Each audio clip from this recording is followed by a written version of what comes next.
ഈശോയിലെ ഏറ്റവും സ്നേഹമുള്ള സഹോദരങ്ങളെ, സ്ലീവാകാലം ഒന്നാമത്തെ ഞായറാഴ്ചയാണല്ലോ ഇന്ന്. പെന്തക്കോസ്താ തിരുനാളായി ഇന്ന് നമ്മൾ ആചരിക്കുന്നു. ഇന്ന് നമ്മൾ വായിച്ചു കേട്ട സുവിശേഷം യോഹന്നാന്റെ സുവിശേഷം 20-ാം അധ്യായം 19 മുതൽ 23 വരെയുള്ള തിരുവചനങ്ങളാണ് നമ്മൾ വായിച്ചു കേട്ടത്. യഹൂദരുടെ ഇടയിൽ പ്രധാനമായും 3 തിരുനാളുകളാണ് ഉണ്ടായിരുന്നത്. നമ്മൾ ചരിത്രം പഠിക്കുമ്പോൾ നമുക്ക് കാണാൻ പറ്റും. 1 പെസഹാ തിരുനാള്, 2 പെന്തക്കോസ്താ തിരുനാള്, 3 കൂടാര തിരുനാള്. പെസഹാ തിരുനാള് അപ്പത്തിന്റെ തിരുനാളാണെന്ന് നമുക്കറിയാം. പെന്തക്കോസ്താ തിരുനാൾ വിളവെടുപ്പിന്റെ തിരുനാളായിട്ടാണ് സാധാരണ രീതിയിൽ അവർ ആഘോഷിച്ചിരുന്നത്. ആദ്യ വിളവെടുപ്പിന്റെ തിരുനാള്. അതുകൂടാതെ പല ഓർമ്മ ആചരണവും ഈ പെന്തക്കോസ്താ തിരുനാളിലുണ്ടായിരുന്നു. ഇസ്രായേൽ ജനം ഈജിപ്തിന്റെ അടിമത്തിൽ നിന്ന് രക്ഷപ്പെട്ട് സീനായി മലയിൽ വന്ന് സീനായി മലയിൽ വെച്ച് 10 കൽപ്പനകൾ മോശ ദൈവത്തിൽ നിന്ന് സ്വീകരിച്ചതിൻ്റെ ആ ദിവസം എണ്ണി നോക്കുമ്പോൾ 50-ാം ദിവസമാണ് നമുക്ക് കാണാനായിട്ട് സാധിക്കും. പെന്തക്കോസ്താ എന്ന വാക്കിന്റെ അർത്ഥം 50-ാം നാൾ എന്നൊക്കെ നമ്മൾ അർത്ഥമാക്കുന്നുണ്ട്. 50 ദിവസം. അങ്ങനെ നമ്മൾ ചിന്തിക്കുമ്പോൾ പ്രത്യേകിച്ച് ഇന്നേ ദിവസം പരിശുദ്ധാത്മാവിനെ കുറിച്ച് നമ്മൾ കൂടുതൽ പഠിക്കുകയും ധ്യാനിക്കുകയും ചെയ്യുന്ന ദിവസമാണ്. പ്രത്യേകിച്ച് പരിശുദ്ധാത്മാവിൻ്റെ ദാനങ്ങള്, പരിശുദ്ധാത്മാവിൻ്റെ ഫലങ്ങള്, അതുപോലെ തന്നെ പരിശുദ്ധാത്മാവിൻ്റെ വരങ്ങള്, ഇതൊക്കെ നമ്മൾ കാറ്റഗിസം ക്ലാസ്സുകളിൽ പ്രത്യേകിച്ച് ഹോളി കമ്മ്യൂണിയൻ ഒരുങ്ങുന്ന സമയത്ത് നമ്മളെ പഠിപ്പിച്ചിട്ടുണ്ട്. ആ കാര്യങ്ങളൊക്കെ നമ്മൾ മനസ്സിലാക്കിയിട്ടുണ്ട്. അതുപോലെ തന്നെ പരിശുദ്ധാത്മാവിനെ കുറിച്ചുള്ള 2 വാക്കുകൾ, ഒന്ന് ഹീബ്രുവില് പരിശുദ്ധാത്മാവിനെ കുറിച്ച് നമുക്ക് പറഞ്ഞു തരുന്ന വാക്ക് ഉറൂഹ എന്ന വാക്കാണ്. ശ്വാസം, അതുപോലെ തന്നെ വായു എന്നൊക്കെയാണ് റൂഹ എന്ന വാക്കിന്റെ അർത്ഥം. അതുപോലെ തന്നെ ഗ്രീക്കില് പാരക്കലേറ്റ് എന്ന വാക്കാണ് ഉപയോഗിക്കുക. സഹായകൻ, അഡ്വക്കേറ്റ്, കൗൺസിലർ എന്നൊക്കെയാണ് ആ വാക്കിന്റെ അർത്ഥം. അങ്ങനെയെങ്കിൽ ഇന്ന് ഈ പെന്തക്കോസ്താ തിരുനാളില് നമ്മൾ ഇന്ന് വായിച്ചു കേട്ട സുവിശേഷത്തിന്റെയും വായനകളുടെയും ഒക്കെ ആഴങ്ങൾ നമ്മൾ മനസ്സിലാക്കുമ്പോൾ, അതിന്റെ സന്ദേശത്തിലേക്ക് നമ്മുടെ ശ്രദ്ധയെ നമ്മൾ ഒരുക്കുമ്പോൾ, ഒന്നാമത്തെ ഒരു ചിന്ത എന്ന് പറയുമ്പോൾ നമുക്ക് മനസ്സിലേക്ക് ഏറ്റവും അടുത്തു വരുന്ന ഒരു ചിന്ത, ഈ വായനകളെല്ലാം തന്നെ പരിശുദ്ധാത്മാവ് നമ്മുടെ മേൽ ആവസിക്കുന്നതും അതുപോലെ തന്നെ പ്രവർത്തിക്കുന്നതുമായിട്ടുള്ളൊരു ചിന്തയാണ്. ഇന്ന് നമ്മൾ വായിച്ച ഒന്നാമത്തെ റീഡിങ് ഉൽപ്പത്തിയുടെ പുസ്തകം 2-ാം അധ്യായം 1 മുതൽ 7-8 വരെയുള്ള തിരുവചനങ്ങളൊക്കെയാണ് വായിച്ചത്. അതില് മണ്ണുകൊണ്ട് മനുഷ്യനെ സൃഷ്ടിച്ച ദൈവം മനുഷ്യന്റെ നാസാരംഗങ്ങളിലേക്ക് ദൈവം ഊതി എന്ന് നമുക്ക് കാണാനായിട്ട് സാധിക്കുക.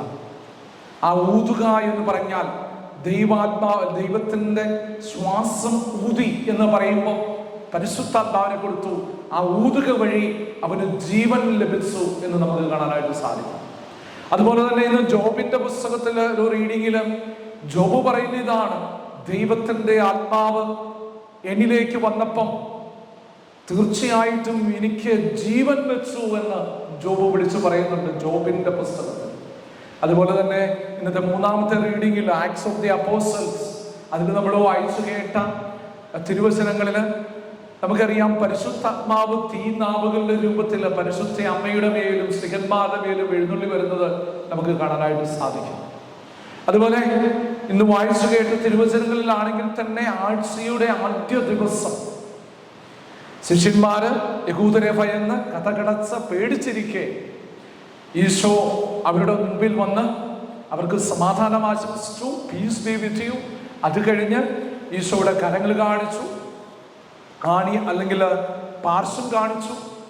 അത് കഴിഞ്ഞ് വീണ്ടും അവരെ ഒന്നുകൂടെ പീസ് ബി വിത്ത് യു, സമാധാനം നിങ്ങളോടുകൂടെ എന്ന് പറയുന്നു. അത് കഴിഞ്ഞ് അവർക്ക് അവരുടെ ദൗത്യം, അവരുടെ റെസ്പോൺസിബിലിറ്റി ഓർമ്മിപ്പിക്കുന്നു. നിങ്ങൾ ലോകം മുഴുവൻ പോയി എല്ലാവരോടും സുവിശേഷം പ്രഘോഷിക്കാനായിട്ട് പറയുന്നു. അത് കഴിഞ്ഞ് ഈശോ, നമ്മൾ ആ വചനം വായിക്കുമ്പോൾ നമുക്ക് കാണാൻ പറ്റും, ഈശോ നിശ്വസിച്ചുകൊണ്ട് പരിശുദ്ധാത്മാവിനെ അവർക്ക് നൽകി എന്ന് നമുക്ക് കാണാനായിട്ട് സാധിക്കും.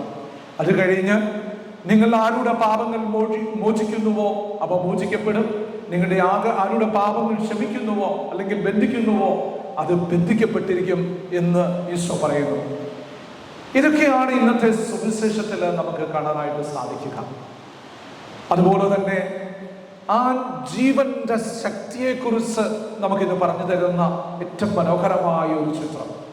ഞാൻ കുർബാനയുടെ ആരംഭത്തിൽ സൂചിപ്പിച്ചല്ലോ, നമ്മൾ സ്വീകരിച്ച എല്ലാ കുദാശകളിലും, പ്രത്യേകിച്ച് മാമോദീസ, സൈലേപനം, അതുപോലെ തന്നെ ഹോളി കമ്മ്യൂണിയൻ, ഈ കുദാശകൾ സ്വീകരിച്ചപ്പോഴൊക്കെ നമുക്ക് ഹോളി സ്പിരിറ്റിനെ നമുക്ക് കിട്ടുന്നുണ്ട്.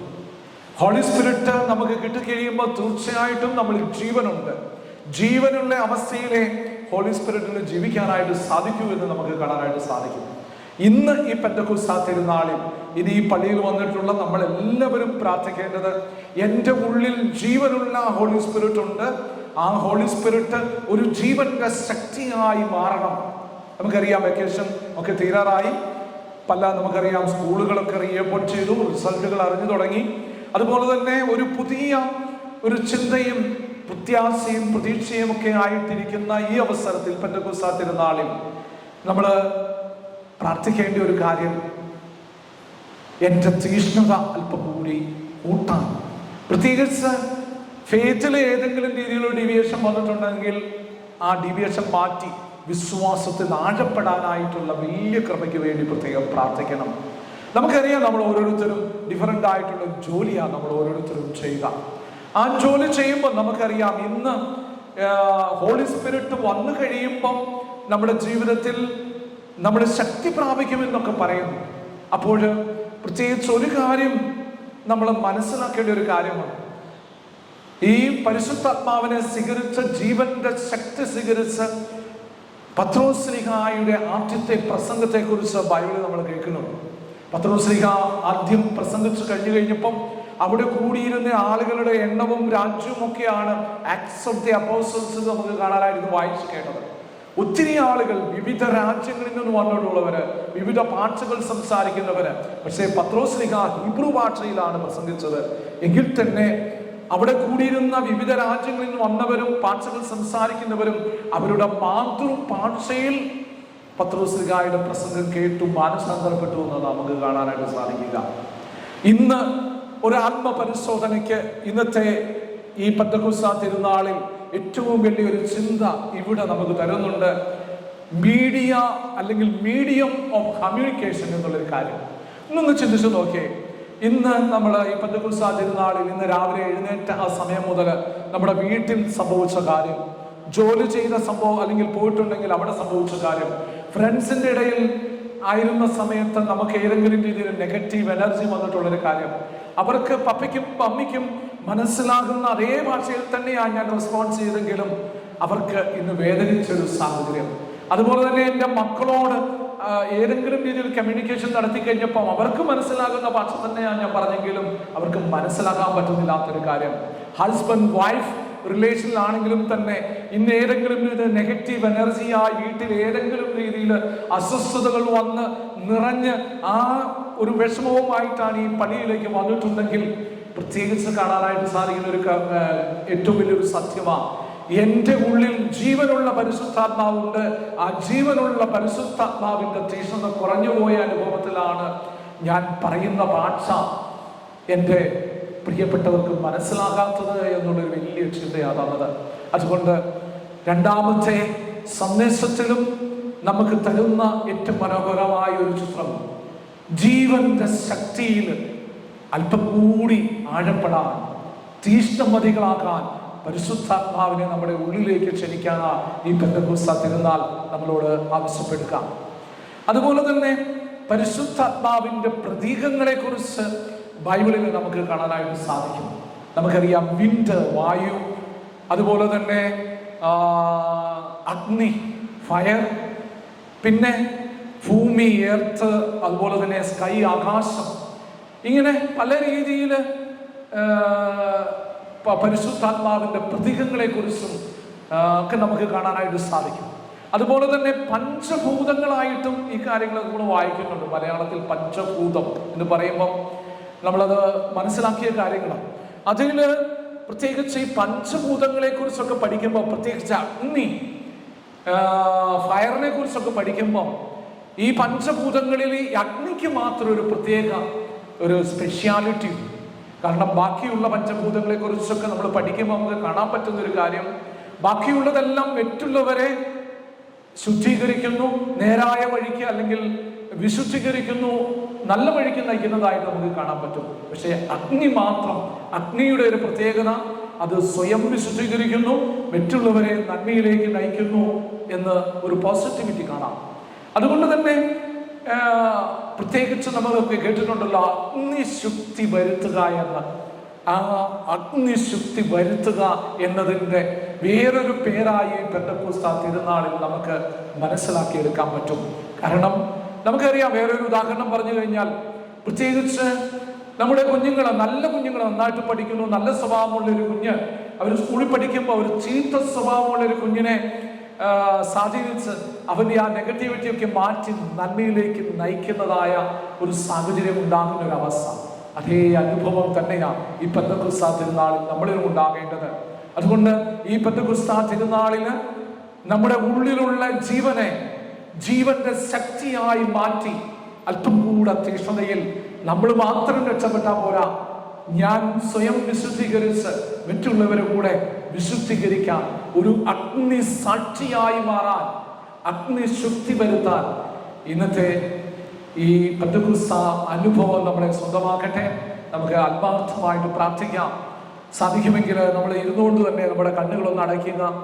ഈ പെന്തക്കോസ്ത് തിരുനാളിൽ നമുക്ക് ആത്മാർത്ഥതയോടെ ഇന്ന് അർപ്പിക്കപ്പെടുന്ന ഈ പരിശുദ്ധ കുർബാന, ഈ സ്വയം ഞാൻ ഇന്റൻഷൻ വെച്ച് പ്രാർത്ഥിക്കേണ്ട കാര്യം, എന്നിലുള്ള കുറവുകളെ മാറ്റി പ്രത്യേകിച്ച് പരിശുദ്ധാത്മാവിനാൽ നിറഞ്ഞ് അല്പം കൂടി തീഷ്ണമതികളായി മാറാൻ ഈശോയെ കൃപ തരണേ എന്ന് നമുക്ക് പ്രാർത്ഥിക്കാം. ഇന്നേ ദിവസം പരിശുദ്ധ കുർബാനയിൽ പിതാവിൻ്റെയും പുത്രൻ്റെയും പരിശുദ്ധാത്മാവിൻ്റെയും നാമത്തിൽ ആമേൻ.